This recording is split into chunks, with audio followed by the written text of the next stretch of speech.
역대상 16장입니다. 역대상 16장.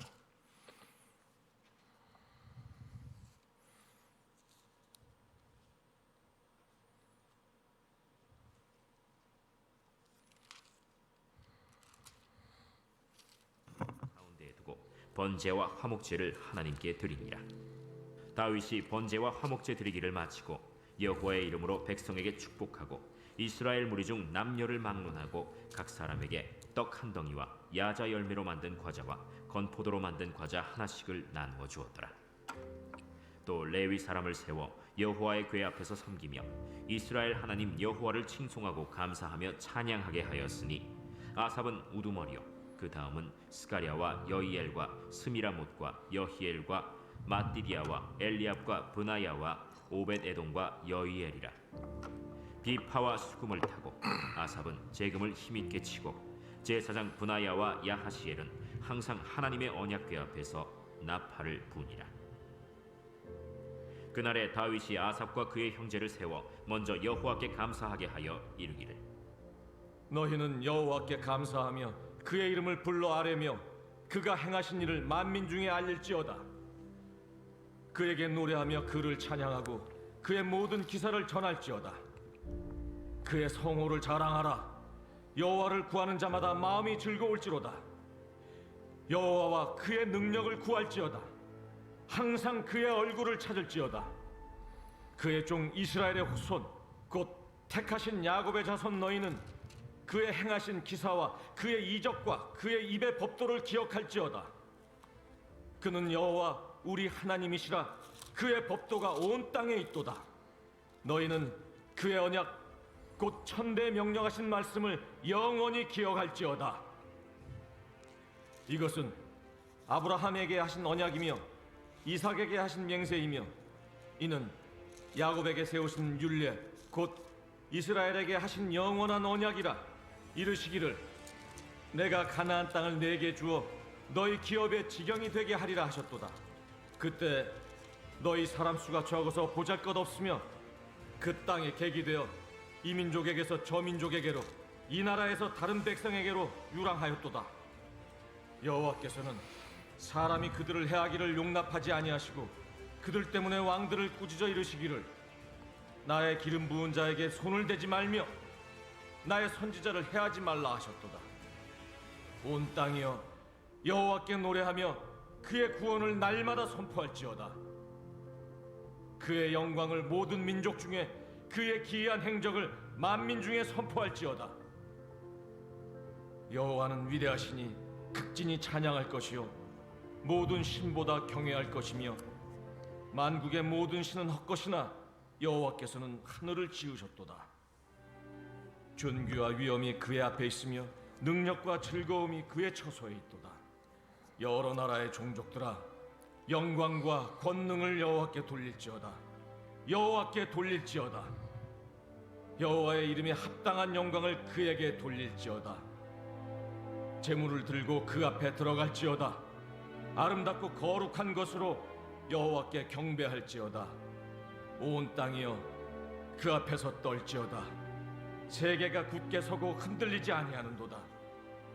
하늘은 기뻐하고 땅은 즐거워하며 모든 나라 중에서는 이르기를 여호와께서 통치하신다 할지로다.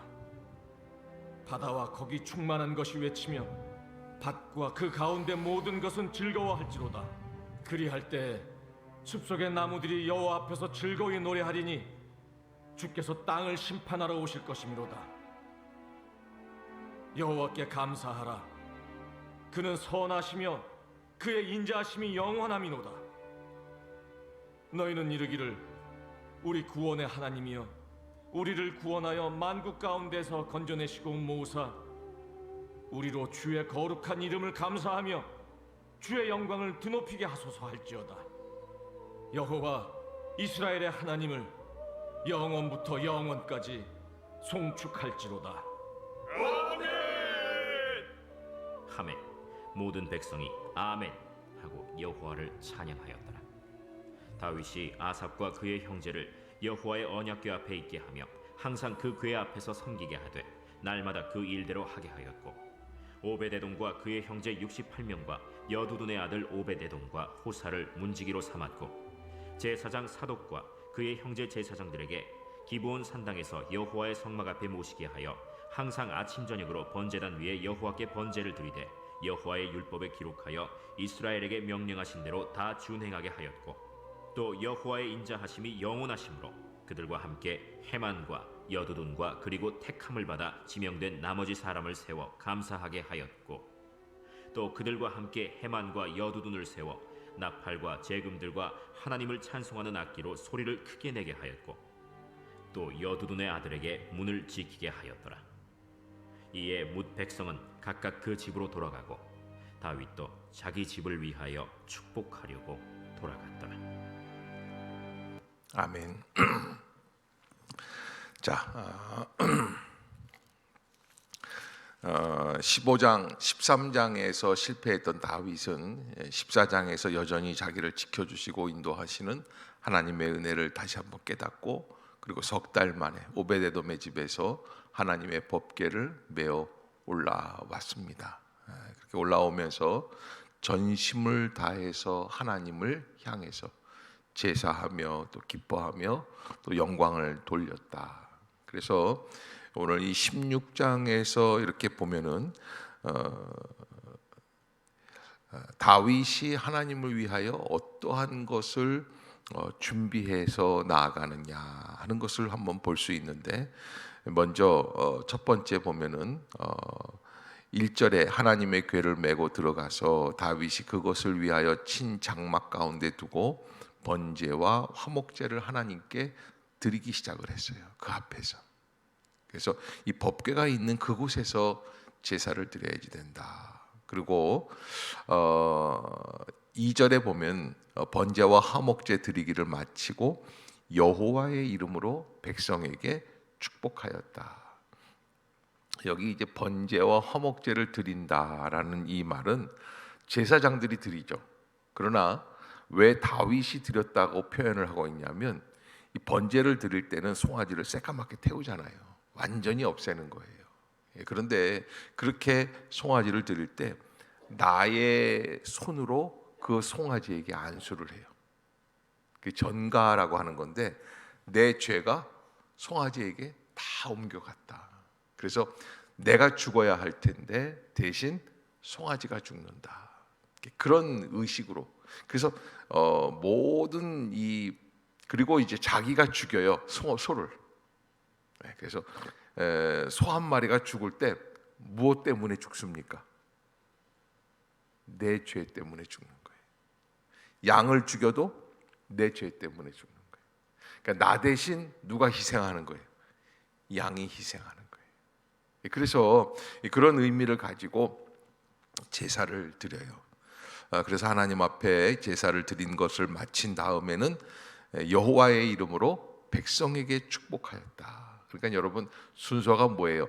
먼저 하나님께, 그리고 두 번째 백성들과 이웃들과 함께 나누는 거예요. 그리고 이제 세 번째 이스라엘 무리 중 남녀를 막론하고 각 사람에게 떡 한 덩이와 야자 열매로 만든 과자와 건포도로 만든 과자 하나씩을 나누어 주었더라.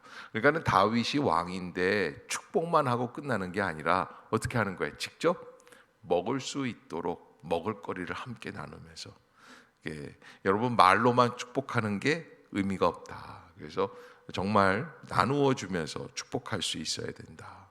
그 다음에 이제 4절에 보면 다윗이 레위 사람을 세워서 여호와의 궤 앞에서 섬기며 이스라엘 하나님 여호와를 칭송하고 감사하며 찬양하게 하였다. 그래서 다윗이 하나님 앞에서 드렸던 화목제, 번제 뭐 이런 제사들도 있지만 가장 중요한 것은 감사와 찬양의 역사다라고 하는 거예요. 감사와 찬양의 역사.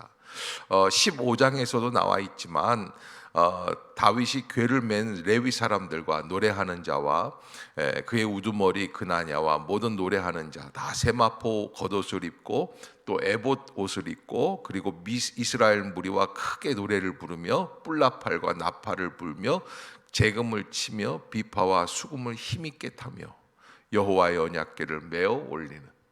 그러니까 여러분 이게 이렇게 보면은 하나의 큰 축제고 기쁨이고, 근데 무엇 때문에? 하나님 때문에. 사실은 이런 축제가 일어날 때 왕 즉위식이다 그러면 마땅합니까? 아닙니까? 마땅하죠. 자기가 왕이 되니까 즉위식 때. 근데 다윗은 즉위식을 그렇게 하지 않았어요. 즉위식은 그냥 평범하게 대제사장이 와서 기름 부어서 끝나는 거예요.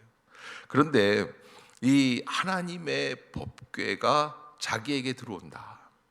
그래서 세상 그 누구도 하나님의 법궤가 자기 집에 들어오는 일에 대해서 신경을 쓰고 기뻐하고 감사하고 영광을 돌리고 춤을 추고 노래를 하는 거예요. 쉽지 않거든요. 그래서 이스라엘 사람들은 하나님 때문에 모이는 유월절, 칠칠절, 장막절, 오순절, 축제 때마다 이렇게 기뻐하는 거예요. 그 영상을 제가 어제 준비한다고 말씀을 드렸는데 이스라엘 사람들이 어떻게 기뻐하는지 한번 좀 나눠볼까요? 예.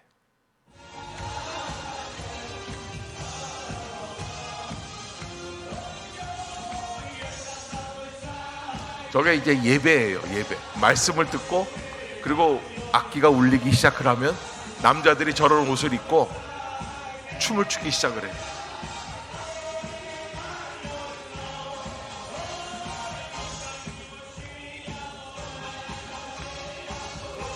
할아버지도 춤을 추고 젊은 사람도 춤을 추고.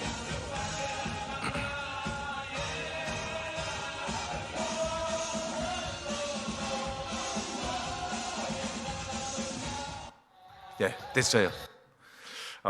이게 이제 종교 집회 할 때 모여서 하는데 세상에 세계 인구가 한 70억, 75억 된다고 칩시다. 그 중에 이제 유대인들이 한 1,500만에서 2,000만 정도. 그 사람들밖에 없어요. 이게 저렇게 자기네들은 고립되어 있다고 생각을 하죠. 근데 이 고립되어 있다고 생각하는 그들이지만 그러나 누구 때문에 기뻐하는 겁니까? 예, 자기들만이 세계에서 하나님을 위해서 유일하게 기뻐할 수 있는 백성들. 그래서 저렇게 그냥 춤을 추고 우리처럼 이렇게 조용하게 예배를 드리는 게 이게 예배가 아니에요. 예, 유대인들이 굉장히 경건하고 조심할 것 같잖아요. 근데 이제 말씀을 들을 때는 그래요. 그러나 말씀이 딱 끝나고 찬양이 탁 울려 퍼지고 악기가 연주가 시작이 되면 다 일어나요. 그래서 얼마 전에 코로나 사태 끝나면서 이제 제일 먼저 해제가 된 게 예루살렘이잖아요. 그러면서 이제 모여가지고 축제를 하는 거예요. 6월절 지나서 이제 축제를 하는데 축제를 하다가 얼마나 뛰었는지 망대가 다 부서졌어요. 그 좌석이 다 부서졌어요. 네. 제가 그 모습을 우리나라에서도 봤어요. 망대는 부서지지 않았지만 신승훈 씨 무슨 리사이틀 쇼에 갔더니 갑자기요 누가 표를 줬어요. 그래서 저희 집사람이랑 저랑 잠실 거기에 한 십몇 년 전 얘기예요. 가서 앉아 있는데 갑자기 사람들이 우르르 일어나더라고요. 그러더니 막 뛰기 시작을 하는데 미쳤어요. 가을인데 가을에 좀 뭐 신승훈의 노래를 좀 한번 조용히 한번 듣고 싶어서 가봤더니 조용한 거하고는 차원이 달라요. 신승훈 씨가 막 나와서 노래를 하니까 막 난리가 나는. 야, 신승훈 한 사람 때문에 저렇게 좋아가지고서는 소리를 지르고 오빠 뭐 친오빠도 아닌데 그러고 있는데 우리가 하나님 앞에서 어떠한 마음으로 예배하는가? 우리는 말로만 기쁘게 하라고 그리고 우리의 태도는 어때요? 아주 정적이에요. 그래서 여러분 우리가 하나님 앞에 찬양할 때 좀 더 기뻐할 수 있는 은혜.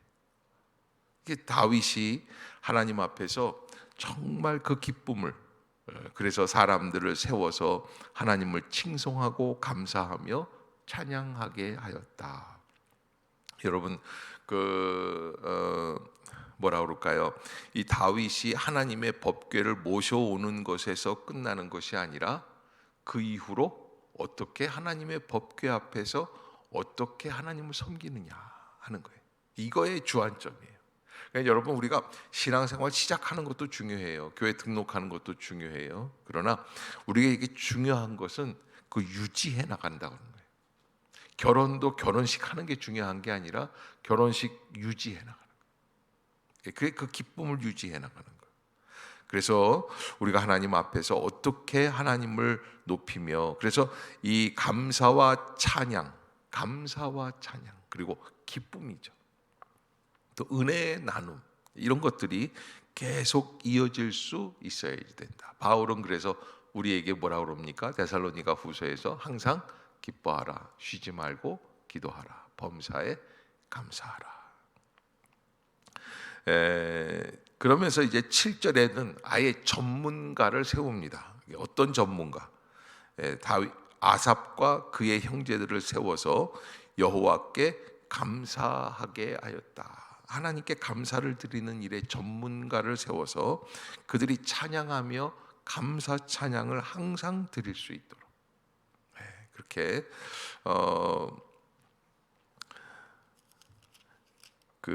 이제 시편에 다 나오는 내용들이었죠. 너희는 여호와께 감사하며 그의 이름을 불러아뢰며 그가 행하신 일을 만민 중에 알게 할지어다. 이렇게 하면서 이제 그 긴 찬양들이 이렇게 36절까지 그렇게 기록이 되어 있고, 열왕기상 8장에도 이 똑같은 내용들이 다 기록이 되어 있습니다. 하나님의 법궤를 모셔 들여오면서 어떻게 찬양을 하고 어떻게 하나님을 영광을 돌렸는가 하는 내용들인데, 나중에 한번 묵상을 해보실 수 있기를 바라고요. 그렇게 해서 37절에 보면 다윗이 아삽과 그의 형제를 여호와의 언약궤 앞에 있게 하며 항상 그 궤 앞에서 섬기게 하되 날마다 그 일대로 하게 하였다. 이 37절에 포인트가 되는 단어가 있다면 뭘까요? 항상이에요. 항상 그렇게 하겠다. 그래서 여러분, 우리가 하나님 앞에서 찬양하고 감사하고 예배하고 영광을 돌리고 기뻐하고 하는 것들의 주안점이 어디에 있습니까? 항상이다. 항상. 늘 그렇게. 근데 이거는 상대적인 기쁨이 있을 때만 하는 것이 아니에요. 절대성이에요. 절대적으로. 그래서 다윗이 아삽을 들여서 아삽에게 찬양하게 하는 것이 네가 기분이 좋으면 하고 기분 나쁘면 하지 말라라고 하는 게 아니죠. 그 사명을 맡긴 것은 무엇 때문입니까? 항상 하게 하는 거예요. 그러면서 오벳 에돔과 그의 형제들, 그래서 68명이나 되는 어마어마한 가정이 되었어요. 문지기로 삼았다. 그리고 제사장 사독과 그의 형제 제사장들에게 기브온 산당에서 여호와의 성막 앞에 모시게 해서 항상 아침 저녁으로 번제단 위에 여호와께 번제를 드리고 여호와의 율법에 기록하고 이스라엘에게 명령하신 대로 다 준행하게 하였다. 자, 오늘 이 16장은 하나님의 법궤를 모신 다윗은 일회성적인 잔치, 일회성적인 헌신이 아니었어요. 하나님의 법궤를 모실 때에 어떠한 마음입니까? 영원히 기뻐하는 거예요. 계속 항상 하나님을 즐거워하고 감사하면서, 그래서 찬송할 때는 악기까지 세워가지고 주님을 찬양하게 하였다. 자, 43절. 이에 뭇 백성은 각각 그 집으로 돌아가고 다윗도 자기 집을 위하여 축복하려고 돌아갔더라. 이렇게 해서 하나님의 법궤가 다윗성에 들어와서 안착하게 되는 축제를 마치게 됩니다. 자, 우리는 무엇 때문에 즐거워하고 있습니까? 한 나라의 왕이, 지금 다윗은 무엇 때문에 즐거워하고 있습니까? 나라를 빼앗았기 때문에, 침략을 해서 이겼기 때문에, 전쟁의 승자가 되었기 때문에, 정권을 받았기 때문에? 아니요. 하나님 때문에 기뻐하는 거예요. 다윗의 모든 비밀은 하나님 그분 안에 있어요. 다윗은 하나님의 임재를 소중히 여기고 하나님의 응답에 철저하게 순종하고, 그래서 하나님의 선지자가 하나님의 말씀을 증거할 때 철저하게 그 앞에서 어떻게 합니까? 순종하는 거예요. 그것을 인정하는 거예요. 사람이 얘기하죠. 우리아의 아내 바세바를 간음했을 때도 나중에 나단 선지자가 와서 지적하지 않습니까? 그런데 그 지적하는 선지자 앞에서 어떻게 합니까? 무릎을 꿇어요. 고개를 숙입니다. 그것이 다윗입니다. 다윗은 자기가 기쁠 때만 그런 것이 아니에요. 진정 하나님의 임재를 인정하는 사람이었다. 여러분은 무엇을 기뻐하고 살아가고 있습니까? 나는 무엇을 기뻐하지? 그러게 우리가 다윗을 닮아간다면 하나님 그분 자신이 우리에게는 참된 기쁨이 되어야 합니다라고 하는 것. 여러분들 꼭 잊지 마시고 그 말씀대로 하나님 앞에 영광을 돌리는 복된 날이 되시기를 주의 이름으로 축복합니다. 기도합시다. 사랑의 하나님, 은혜를 감사합니다. 하나님을 기뻐하는 백성 되게 하여 주옵소서. 하나님의 임재를 감사하는 백성, 하나님과 영원히 동행할 수 있는 심령들이 되게 하여 주옵소서. 오늘도 하루 종일 하나님의 은혜 가운데 지나게 하여 주시고, 확진자 나오지 않게 하여 주시고, 또 갑작스럽게 코로나가 확장되어 가는 이 추세를 주님이 멈추게 하여 주시고, 다시 일상으로 돌아갈 수 있는 길을 열어 주시옵소서. 하나님, 우리의 예배도 회복이 되기를 원합니다. 우리의 기쁨도 회복이 되기를 원합니다. 하나님으로 말미암아 기뻐하는 날이 되게 하여 주옵소서. 예수님의 이름으로 간절히 기도드리옵나이다. 아멘. 하늘에 계신 우리 아버지여, 이름이 거룩히 여김을 받으시오며 나라가 임하옵시며 뜻이 하늘에서 이룬 것 같이 땅에서도 이루어지이다. 오늘날 우리에게 일용할 양식을 주옵시고, 우리가 우리에게 죄 지은 자를 사하여 준 것 같이 우리의 죄를 사하여 주옵시고, 우리를 시험에 들게 하지 마옵시고 다만 악에서 구하옵소서. 대개 나라와 권세와 영광이 아버지께 영원히 있사옵나이다. 아멘.